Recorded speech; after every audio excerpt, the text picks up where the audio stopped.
Good evening friends. आप सभी को धनतेरस की बहुत बहुत शुभकामनाएं। फ्रेंड्स, आज हम प्लेज, हाइपोथेकेशन और मोर्टगेज के संबंध में बात करेंगे। जब भी हम बैंक से ऋण लेते हैं तो ये जो विलेख होते हैं ये बनाए जाते हैं, या तो प्लेज होगा, या तो हाइपोथेकेशन पर, या तो मोर्टगेज डीड बनाया जाएगा। इनका क्या अर्थ होता है और किस ऋण के संबंध में क्या विलेख बनेगा? प्लेज बनेगा, हाइपोथेकेशन बनेगा या मोर्टगेज बनेगा?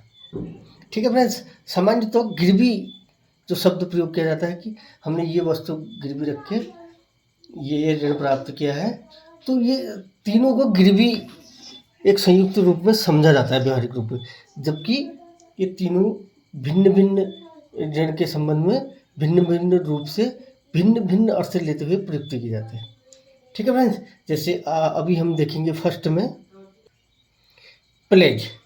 प्लेज शब्द का प्रयोग जो किया जाएगा ये प्रतिज्ञा होता है। इसका मतलब कि व्यक्ति या ऋणकर्ता जो ऋण ले रहा है वो एक प्लेज लेगा, एक शपथ लेगा कि अगर मेरे द्वारा इस ऋण की पूर्ति मई ब्याज और अन्य खर्चों से नहीं की जाती है, इस ऋण को पूरा नहीं किया जाता है, तो आप इस वस्तु का विक्रय कर ऋण की राशि प्राप्त कर सकते हैं। लिए गए ऋण की राशि मई ब्याज आप प्राप्त कर सकते हैं। प्लेज।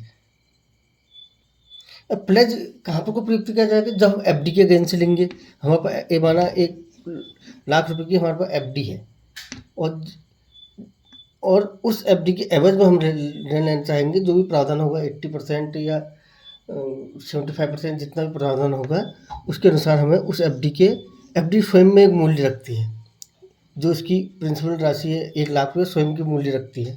तो ये एफडी को प्लस करके हम जो भी प्रावधान है बैंक का 75% या 80% बैंक हमें ऋण दे देगा और एफडी को अपने पास रख लेगा। ठीक है फ्रेंड्स, तो इस संबंध में जिस गिरवी के लिए जिसका प्रयोग किया जाएगा प्लेज, कि हमने प्लेज की है, एफडी प्लेज की, या एनएससी है, नेशनल सेविंग सर्टिफिकेट है, या गोल्ड है। यानी कि जिस भी चीज़ को बैंक पोजेशन अपने पास रख के उसको अपने अधिकार में लेकर के ऋण देता है, तो वहाँ पर प्लेज का ये प्रयोग किया जाएगा, इस शब्द का प्रयोग किया जाएगा कि वो वस्तु बैंक ने प्लेज की है और मुझे ऋण दिया है। अब हम कैसे इसे मेमोराइज करेंगे? प्लेज यानी कि पास रखना है, यानी कि P for pledge, P for पास रखिए। अभी जो भी वस्तु बैंक ने अपने पास रखी है, गोल्ड रखा है या नेशनल सेविंग सर्टिफिकेट रखा है, एफडी रखी है और उसके एवज में ऋण दिया है, तो हम कहेंगे कि बैंक ने गोल्ड अपने आप प्लेज रखा है, एनएससी अपने आप प्लेज रखा है, या एफडी अपने आप प्लेज रखा है, क्योंकि P for pledge, P for पास रखा हुआ है। और इनको अपने पास रखा भी जा सकता है, क्योंकि एनएससी जो सर्टिफिकेट है वो एक सर्टिफिकेट होता है। एनएससी एक सर्टिफिकेट होता है, एक जो एफडी प्रकार का ही होता है आकृति में, उसको बैंक अपने पास रख सकता है। एफडी को भी बैंक अपने पास रख सकता है, जिसका जो मूल्य उस पर लिखा होता है, जो उसका प्रिंसिपल राशि होती है वो उस पर लिखी जाती है, मैच्योरिटी राशि भी उसमें लिखी जाती है एनएससी और एफडी में। और गोल्ड भी अपने पास रख सकता है। जिसको अपने पास रख सकता है उसके और ऋण देता है, उसके लिए प्लेज शब्द का प्रयोग किया जाता है। और आवश्यकता पड़ने पर विक्रय कर, अगर ऋणकर्ता द्वारा समय पर भुगतान नहीं किया जाता है मई ब्याज, तो उसका विक्रय करके उसे प्राप्त कर लेता है। ठीक है फ्रेंड्स, अपने ऋण मई ब्याज और अन्य व्यय से प्राप्त कर लेते हैं। तो इस प्रकार के ऋण लेते समय जो एनएससी, गोल्ड और एफडी के अगेंस्ट ऋण लिया जाता है, तो जिस शब्दावली का प्रयोग किया जाएगा वो प्लेज कहलाएगी। ठीक है फ्रेंड्स, यानी कि एफडी, गोल्ड या एनएससी बैंक के पास प्लेज है और मैंने ऋण लिया है, तो यहाँ पर प्लेज का प्रयोग किया जाएगा। अब जो दूसरा शब्द आता है फ्रेंड्स, जब हम ऋण लेते हैं तो उसके एवज में, किसके एवज में ले रहे हैं उस समय में एक और क्या डीड बन रहा है, क्या विलेख बन रहा है, तो एक हाइपोथिकेशन डीड होता है, एक विलेख बनाया जाता है हाइपोथिकेशन। इसमें क्या होता है भैया, इसका शाब्दिक अर्थ है दृष्टिबंधक। अब दृष्टिबंधक पे क्या होता है फ्रेंड्स, वाहन है, माना वाहन है, वाहन के लिए ऋण दिया है तो बैंक उसको अपने पास तो रखेगा नहीं, क्योंकि वाहन के लिए ऋण दिया है और उस वाहन से प्रयोग करके, उस वाहन से आय कर करके व्यक्ति ने ऋण मई ब्याज चुकाना है, तो वाहन को अपने पास नहीं रखता है। माना हाथी के लिए दिया है, उसको अपने पास नहीं रख सकते। घोड़े के लिए दिया है, अपने पास नहीं रख सकता है। और गाय के लिए दिया है, अपने पास नहीं रख सकता। भैंस के लिए अपने पास नहीं रख सकता है। तो ऐसी स्थिति में क्या करेगा, दृष्टि, अपनी दृष्टि में बैंक रखेगा। जहाँ तक मैं समझ पा रहा हूँ, दृष्टिबंधक इसका अर्थ है केवल दृष्टि उस पर रखेगा कि इसका कहीं विक्रय न करे, या इसका प्रयोग करना बंद न कर दे, इससे आय करना बंद न कर दे, इसका क्रय विक्रय न करे, या अन्य प्रकार की क्षति इसको न पहुंचाए। और हमारे ऋण में या कोई नुकसान हो गया है या इसकी मृत्यु होगी तो इसका इंश्योर किया जाएगा, उस प्रकार से उसके ऋण की मई ब्याज वसूली की जाएगी। अपनी दृष्टि में जिनको रख सकता है वो हमको हाइपोथिकेशन का प्रयोग किया जाएगा, जहाँ तक मैं समझ पा रहा हूँ फ्रेंड्स। हाइपोथिकेशन मीन होता है दृष्टिबंधक, यानी कि अपनी दृष्टि में रखे। जैसे इन्वेंट्री हो गई, इन्वेंट्री से आशय यहाँ पर सामान है, हमने सीसी लिमिट बनाई कैसे करेंगे, किसी शॉपकीपर के लिए उसके सामान का हम लिस्ट लेते रहेंगे मासिक रूप से, ताकि वो हमारी दृष्टि में रहे। माना उसके पास आटा है, चावल है, साबुन है, जो भी ग्रोसरी के सामान है, तो उसकी लिस्ट देगा कि मेरे पास इतने मूल्य का सामान है। तो उन चीज़ों को हम अपनी दृष्टि में रखेंगे। हालांकि उसका इंश्योरेंस भी किया जाएगा, लेकिन दृष्टि पर जिन चीज़ों को हम रख सकते हैं, दृष्टि से जिनको बंधक बनाया जा सकता है, वहाँ को दृष्टिबंधक शब्द का प्रयोग किया जाएगा, हाइपोथिकेशन का प्रयोग किया जाएगा। इसके उदाहरण पे वाहन और जानवरों के लिए दिया गया ऋण और व्यवसाय के लिए दिया गया ऋण, जिसमें वस्तुओं का क्रय विक्रय किया जाएगा। जहाँ तक मैं समझ पा रहा हूँ फ्रेंड्स, हाइपोथिकेशन दृष्टिबंधक यहाँ पर प्रयुक्त तो यहीं पर किया जाता है। जो अर्थ मैं यहाँ पर कोई इसमें एक कहेंगे कनेक्ट करने की कोशिश कर रहा हूँ, तो शायद दृष्टिबंधक माने अपनी दृष्टि से बंधक बनाना। ठीक है फ्रेंड्स, तो दृष्टिबंधक यहाँ पर को प्रयोग किया जाएगा। अब तीसरा आता है फ्रेंड्स मोर्टगेज। मोर्टगेज का प्रयोग, मोर्टगेज डीड का प्रयोग वहाँ पर को किया जाता है, विलेख का प्रयोग वहाँ पर किया जाता है जहाँ पर को व्यक्ति ऐसी संपत्ति ले रहा है जिसका स्वामित्व भी उसी के पास रहेगा और वो अचल संपत्ति होगी, उसका स्वामित्व उसी के पास रहेगा, उसका प्रयोग भी ऋणकर्ता ही करेगा। यानी कि जो ऋण ले रहा है वही उसका प्रयोग करेगा। जैसे कि मशीनरी हो गई, प्लांट हो गया, यानी कि जो अब मोर्टगेज है, यानी कि जिसको इंगेज किया गया है, केवल इंगेज कर सकते हैं ना, दृष्टि में हम विजिट कर सकते हैं वहाँ, लेकिन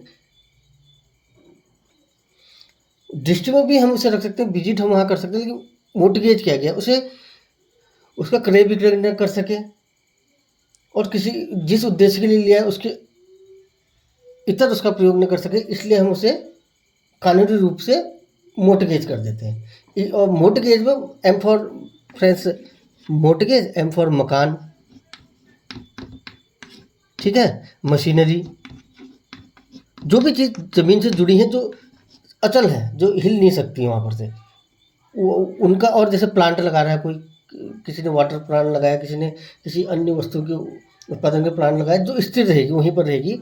एम फॉर मट्टी से जुड़ी, आप ये भी कह सकते हैं, जो मट्टी से जुड़ जाएगी, जो हिल नहीं पाएगी, वहाँ पर मोर्टगेज डीड का प्रयोग किया जाएगा।